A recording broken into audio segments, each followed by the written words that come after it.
الله الرحمن الرحيم.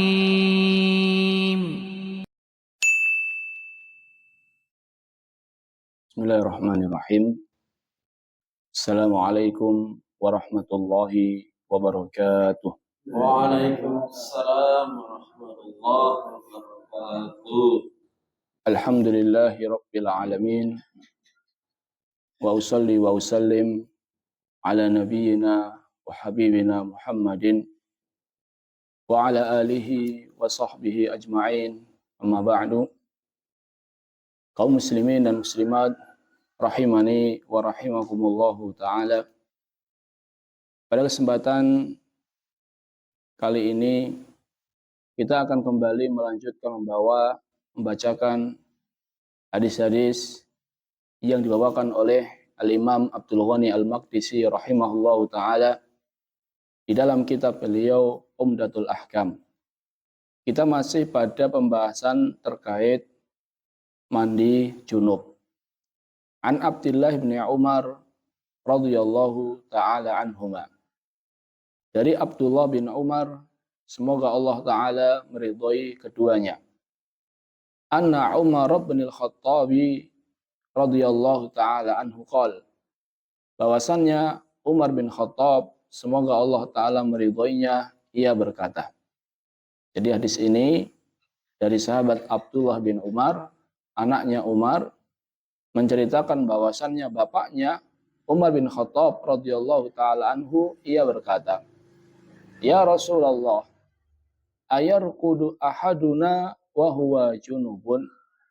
Wahai Rasulullah, apakah salah seorang di antara kita boleh tidur sedangkan ia dalam kondisi junub?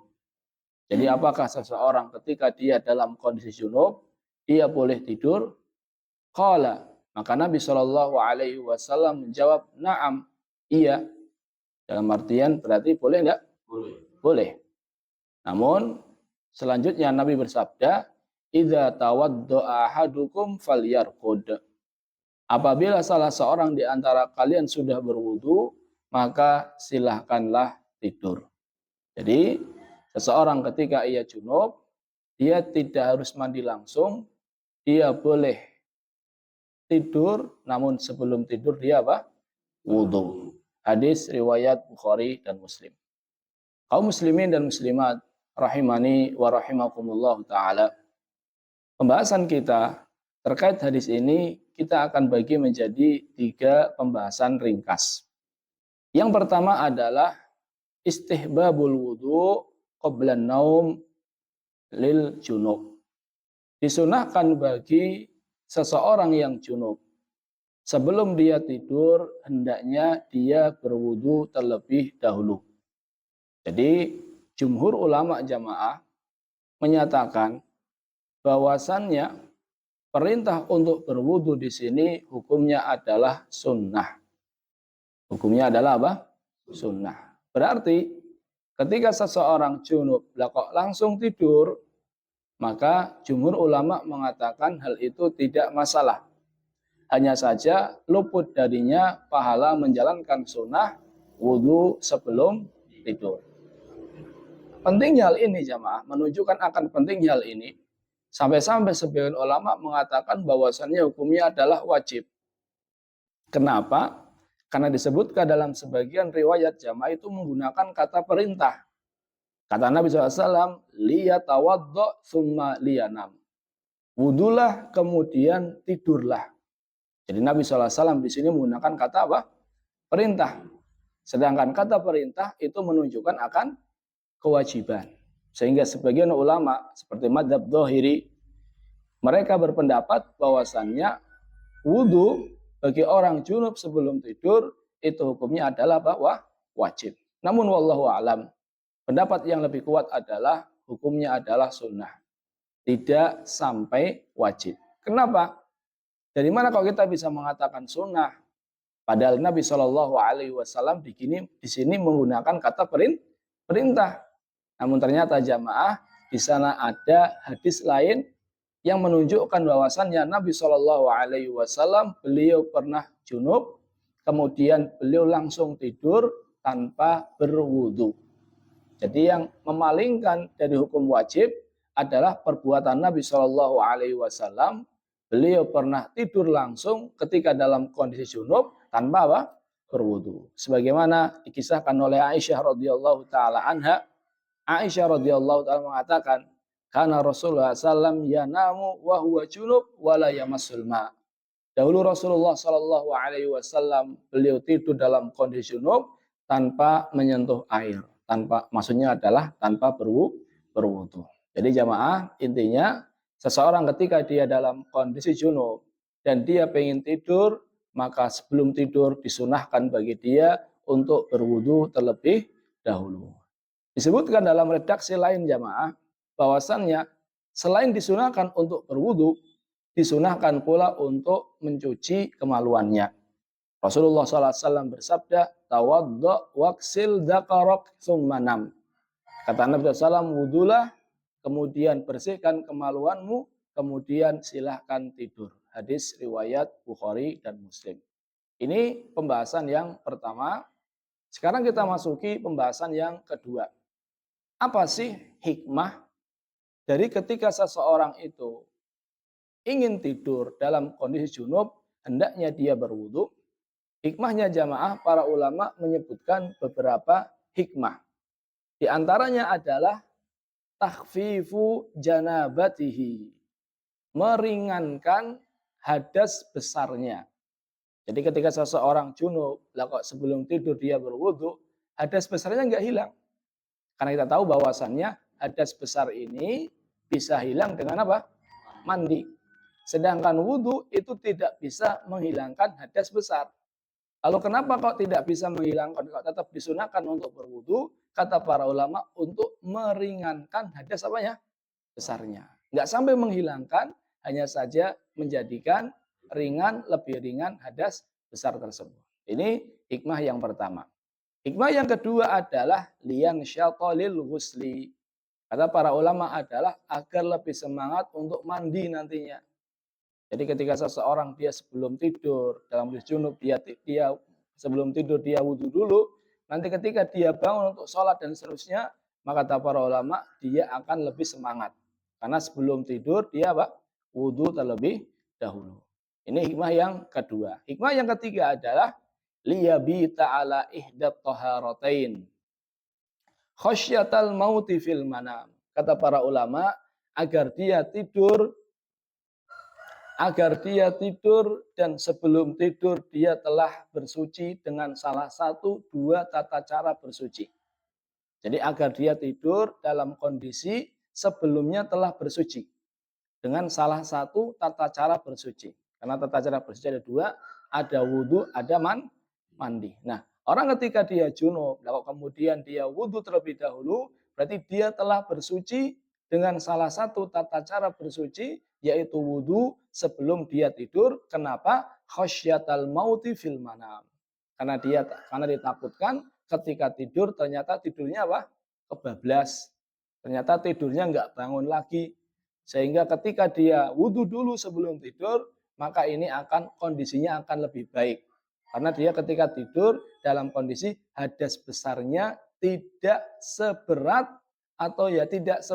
ketika dia belum berwudu. Jadi hikmah yang ketiga jamaah, agar tidak mati dalam kondisi apa? Belum bersuci sama sekali. Karena kita tahu jamaah bahwasannya ketika orang tidur itu rohnya dipegang sama Allah. Allah Azza wa Jalla berfirman, Allahu yatawaffal anfusa hina mautiha. Allah Azza wa Jalla itu mematikan roh seseorang ketika dia tidur. Jadi ketika dia meninggal dunia. Jadi ketika meninggal dunia, rohnya itu dipegang sama Allah Ta'ala, diambil sama Allah. Ini yang sudah meninggal, rohnya diambil sama Allah. Wallati lam tamut fi manamiha. Sedangkan orang yang belum meninggal dunia, maka rohnya itu diambil ketika apa? Tidur. Jadi kalau sudah meninggal dunia, diambil sama Allah temenan, diambil sama Allah terus-menerus. Sedangkan yang belum meninggal dunia, diambilnya kapan? Ketika tidur. fayumsikul lati qada 'alaihal maut. Kata Allah Ta'ala akan memegang terus-menerus bagi siapa yang Allah Ta'ala kehendaki baginya mati. Jadi orang yang tidur itu kan ruhnya dipegang sama Allah, diambil sama Allah. Ada yang tidak Allah Ta'ala kembalikan. Siapa? Yaitu orang yang Allah Ta'ala telah tetapkan baginya apa? Kematian. Makanya ada orang yang tidur nggak bangun lagi. Karena ruhnya ketika diambil sama Allah tidak apa? Tidak dibalikan lagi. Wa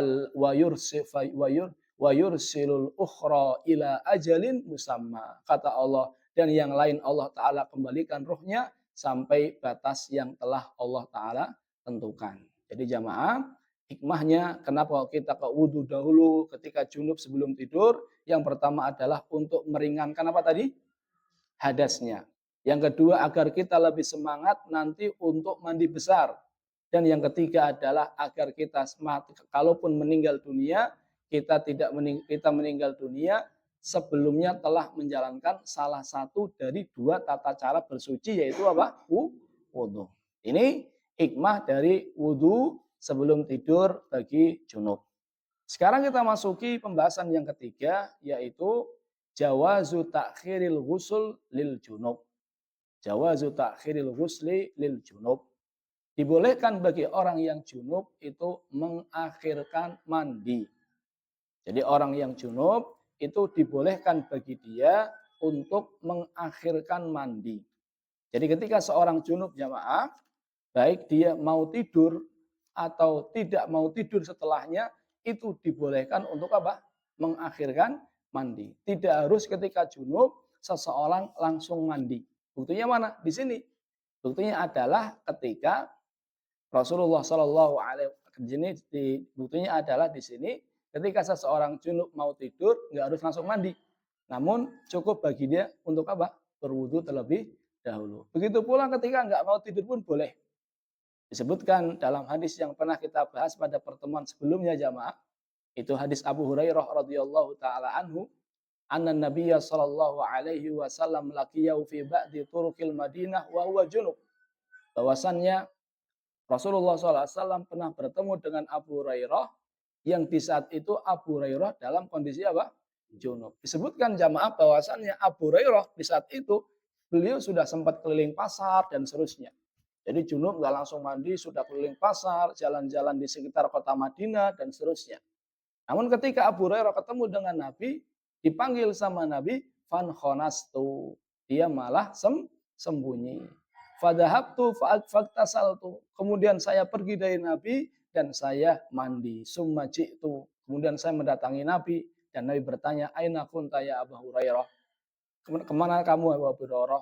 Tadi ketemu saya kok malah pergi, malah bersembunyi. Qala kuntu junuban fakarihtu an ujalisaka wa ana ala ghairi taharah. Saya tadi junub dan saya tidak senang bertemu denganmu dalam kondisi saya junub. Nabi SAW menjawab, Subhanallah, innal mu'min la yanjus. Maha suci Allah, sesungguhnya orang mukmin itu tidak najis. Jadi jamaah ini menunjukkan bahwasannya seseorang yang junub itu mandinya tidak harus segera. Baik setelahnya dia mau tidur atau setelahnya dia mau melaksanakan aktivitas lainnya. Sebagai tambahan jamaah, kata para ulama, ketika seseorang mau wudhu, ketika mau tidur dalam kondisi junub, maka disunahkan baginya dia berwudhu. Nah, wudhunya ini, kata para ulama, tidak apa-apa ketika wudhunya batal. Jadi ketika dia mau tidur dalam kondisi junub, dia berwudhu, habis wudhu kok batal. Dan kata para ulama, wudhunya tidak perlu diulangi. Jadi ketika itu dia boleh langsung apa? Tidur walaupun wudhunya sudah batal. Kenapa? Karena mau tidur. Berbeda ketika aktivitasnya adalah enggak junub dan mau sholat. Ketika seseorang tidak junub mau sholat, ketika wudhunya batal, dia harus apa?